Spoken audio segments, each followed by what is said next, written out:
मला प्रणव शिंदेचा आला पण म्हणला चला जाऊ आज जामणार मला. मग काय आता म्हणलं आता घेतलं कार्तिकला, केला फोन, बोलावलं त्याला, घेतलं त्याला, गाडीवर निघालो तर आम्ही. नमस्कार मंडळी, माझं नाव प्रणव सोनटक्के. आजच्या ब्लॉगमध्ये तुमचं सरचे स्वागत करतो. मग काय आम्ही तिथून निघालो, आलो चौकात. आला एक ट्रकवाला जोरात अंगावर, त्याला वाटलं थांबलं. आम्ही 140च्या स्पीडने बांगबुंग झालो.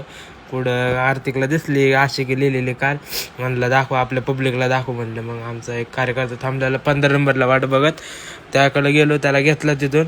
मग कार्यकर्ता म्हणला चला तुम्हाला चहा पाचतो म्हणल्यावर मन प्रसन्न झालं. भाऊ पहिल्यांदा म्हणलेला. मग काय लावली गाडी पार्किंगला, तिथं गेलो आतमध्ये. भाऊने पहिल्यांदा चहा पाजलेला म्हणून बोलून न दाखवता असं भावना व्यक्त करत होतं. सगळी पब्लिक आपल्याकडे बघत होती. मग काय तिथून निघालो, गोडे कंपनीपासून एक दौरा मारावं म्हणलं. तिथून पुढं चाललो बघत आम्ही आलो इथं डीपी रोडला मस्त व्ह्यू होता. मग प्रणव म्हणला आलो एक राऊंड मारून जा म्हणलं. अरे ये बाबा, तिकडं जाऊन आला भुंक्यास गेला तो पुढं.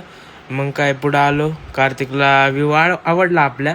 बघता आम्ही आलो पुढं. पाऊस चालू आता, मग काय खड्डे झालते, पण आता जायचं तर होतं, मॉलला ठरवलं होतं. मग काय गेलो, आलो मॉलच्या पायथ्याशी आलो. मग प्रणवला केला फोन, आला तो पण मागं. काय गेलो मॉलमध्ये, थांबलो आपल्या खालच्या ह्याला. मग आलो मॉल पुढं. मग इथं येडेचाळे चालू होते ह्याचं कधी येडेचाळे बंद होत नाही. तर म्हणलं चला जाऊ आतमध्ये. मग आता म्हणल्यावर निघालो आतमध्ये. मग आता म्हणलं गाडी लावावं लागेल पार्किंगला. तर प्रणव म्हणलं कशाला 20-30 रुपये घालायचे, म्हणलं लावू तिथं डॉमिनोज पशी. त्याला म्हणलं नको विषय होईल. तर म्हणलं मी हायचल. आता हायचल म्हणलं. मग निघालो आम्ही, लावली गाडी, पण कोण काय बोललं नाही. गेलो आम्ही. आता तुम्हाला पुढचा